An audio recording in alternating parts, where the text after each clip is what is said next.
नमस्कार दोस्तों, स्वागत है हमारे YouTube चैनल बेसिक क्वेश्चंस पर। तो आज हम पढ़ेंगे कक्षा 10वीं के विषय गणित में पाठ 1, जिसकी कुछ बेसिक क्वेश्चंस पढ़ेंगे हम। ठीक है, तो बिना समय गवाए हम क्वेश्चन शुरू करते हैं। तो आप जानते होंगे पाठ 1 में, अगर आप 10वीं क्लास के स्टूडेंट हो तो इसमें विभाजन एल्गोरिथम विधि होती है, जो कि बहुत महत्वपूर्ण होती है, इम्पोर्टेंट होती है, मतलब पेपर में आना रहता है इसका। ठीक है, तो आज हम उस विधि को समझेंगे और कुछ और बेसिक क्वेश्चंस हैं जैसे मतलब 10वीं क्लास के बच्चों को आना चाहिए। ठीक है, तो हम देखिए, यहाँ पे ध्यान से देखिए, लास्ट तक वीडियो देखिएगा। ठीक है, आपको पूरा पूरा पूरा समझ में आएगा। ठीक है, तो हम सब पेपर मतलब शुरू करते हैं अपना 135 और 255 क्वेश्चन, 35 और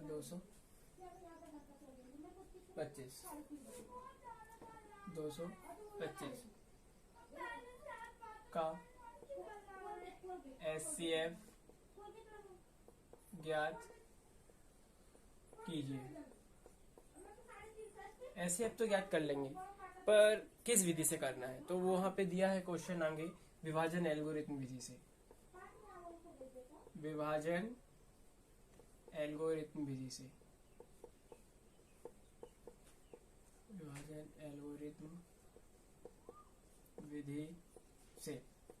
ठीक है, तो इस टाइप का क्वेश्चन है। तो सबसे पहले हम जान लें कि विभाजन एल्गोरिथम विधि होती क्या है। तो देखो, विभाजन एल्गोरिथम विधि होती है भाज्य बराबर भाजक गुणित भागफल प्लस शेषफल। ठीक है दोस्तों, आया समझ में?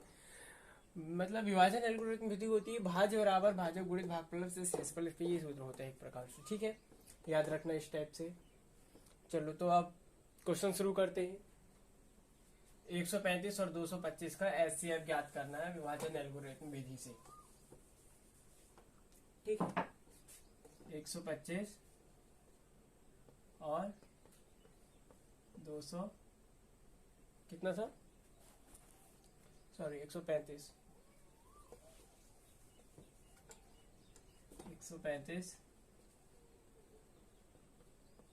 और 225। ठीक है, शुरू करते हैं।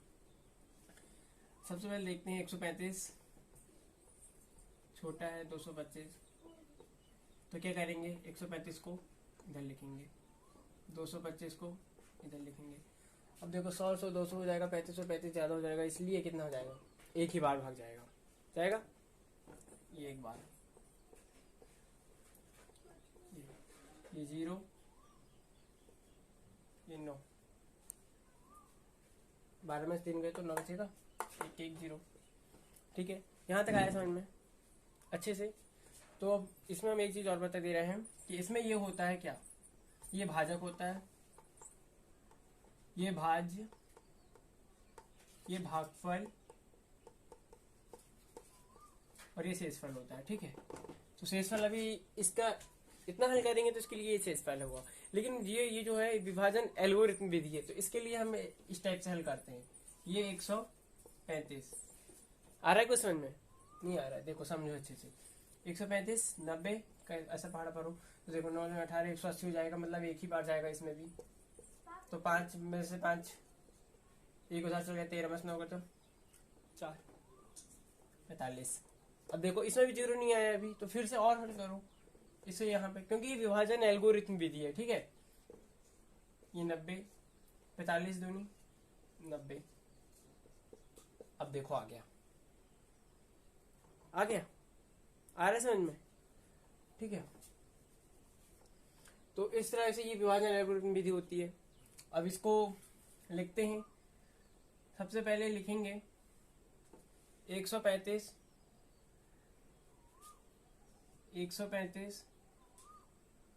को भाजक, 225 को भाज्य लेकर विभाजन एल्गोरिथम से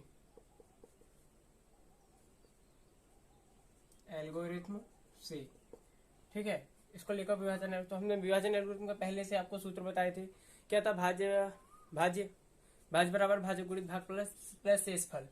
तो इसमें भाज्य क्या है 225 बराबर भाजक कितना है 135 गुणित भागफल कितना है 1 प्लस शेषफल कितना है 90। मतलब इसमें 90 नहीं है, मतलब 0 नहीं है ना, मतलब ये भी विभाजन एल्गोरिथम विधि से अभी आधी हल हुई है। ये पहला पॉइंट हो गया मान लो। अब इसी प्रकार दूसरा पॉइंट, इसमें 135 को भाज्य 90 को भाजक लेकर विभाजन एल्गोरिथम से इसमें क्या होगा 135 बराबर भाज्य बराबर भाजक गुणित भागफल प्लस शेषफल कितना है 45। इसमें भी 0 नहीं हुआ तो फिर से हल करेंगे। इसी प्रकार इसको भी तीसरे रूप से एक प्रकार से 90 को भाज्य 45 को भाजक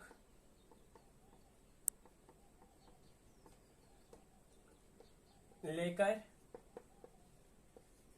विभाजन एल्गोरिथम से, ठीक है। तो कैसे करेंगे 90 बराबर 45 गुणित भाग बराबर भाजक गुणित भागफल प्लस शेषफल 0 90, ठीक है। आ रहा समझ में? अब देखो इतना सारा तो आया, अब आंसर कैसे लिखते हैं, तो आंसर लिखने की तरीक बता रहे हैं, ठीक है। तो हमने क्या याद करना था, SCF 135 और 225, यही याद करना था ना, 135 और 225 का SCF ज्ञात करना है। तो हम लिखेंगे SCF, चूंकि इस SCF कितना बराबर 135 और 225 का SCF कितना होगा 45 होगा। ये आंसर आया समझ में? फिर से समझाएं, ठीक है। 135 और 225 का विभाजन एल्गोरिथम विधि से SCF ज्ञात करना है, ठीक है। तो हमको ये पता है, आपको इसको भाजक, इसको भाजक, भागफल और इसको शेषफल बोलते हैं, ठीक है। अब इसको इस टाइप से हल करना अभी हमने सिखाए थे। फिर उसमें क्या करना है, इसमें भाजक कौन सा है, भाज्य कौन सा लेना है, और ये सूत्र याद रखना है, भाज्य बराबर भाजक गुणित भागफल प्लस शेषफल, ठीक है, जब तक इसमें 0 ना आ जाता। तो इस टाइप से पहला इसको, फिर दूसरे में इसको हल करना है, और तीसरे में फिर इसको हल करना है। जब तीनों हल हो जाएंगे तो अब इसमें लास्ट में आंसर लिख देना, लास्ट में आंसर 45, लास्ट वाला जो होता है इसका आंसर होता है। आया समझ में? हेलो दोस्तों, तो ठीक है, अभी आपने देखे वो किस तरफ से हल करते हैं। अब हम आपको बताएंगे कि किसी भी चीज का अभाज्य गुणनफल का ऐसे गुणनखंडों के रूप में कैसे व्यक्त करते हैं। जैसे कुछ अभाज्य गुणनखंड है, जैसे कि 140 है, इसको हमें अभाज्य गुणनखंड के रूप में व्यक्त करना है। तो ये प्रोसेस आपसे बनती होगी। SCF LCM निकालते हैं इस टाइप से भी।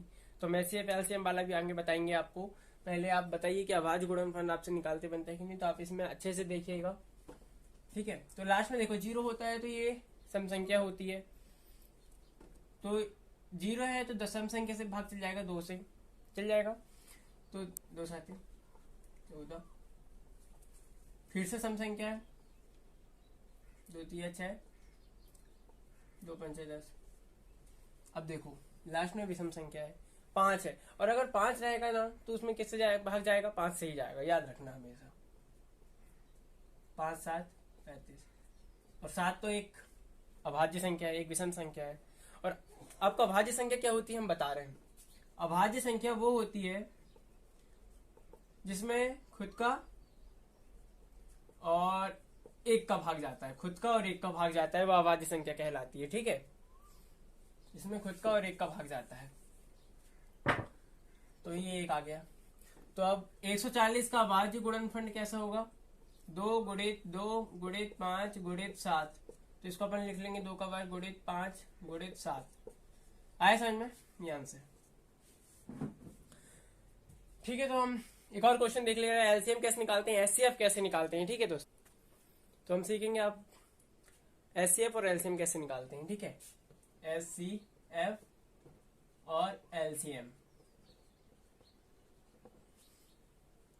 अब एचसीएफ और एलसीएम कैसे निकालते हैं हम बताएंगे आपको। जैसे 12, 15, 21, ठीक है। मान लो ये इसका इनका सबका एलसीएम और एचसीएफ निकालना है।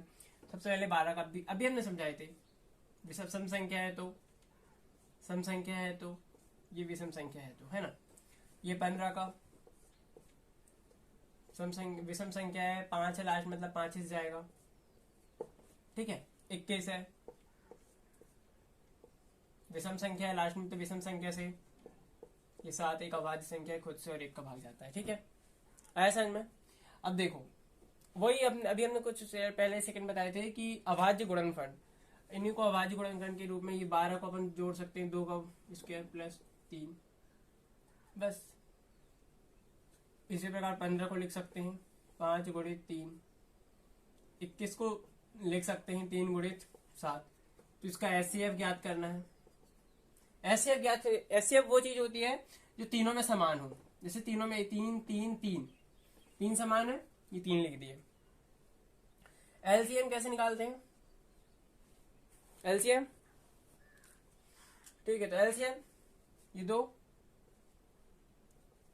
गुणित 3 गुणित 3 गुणित 7, ठीक है।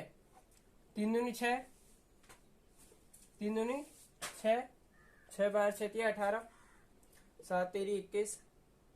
इनका गुणा करके इनका जो भी आंसर आएगा उसे एलसीएम कहते हैं। मतलब सबका गुणा कर देते हैं और उसका जो आंसर आता है वो कहलाता है एलसीएम कहलाता है, ठीक है। इसका कुछ 126 आएगा। तो इस टाइप से सवाल करना है, ठीक है दोस्तों। अभी के लिए बस इतना ही, मिलते हैं अगले वीडियो में, ठीक है।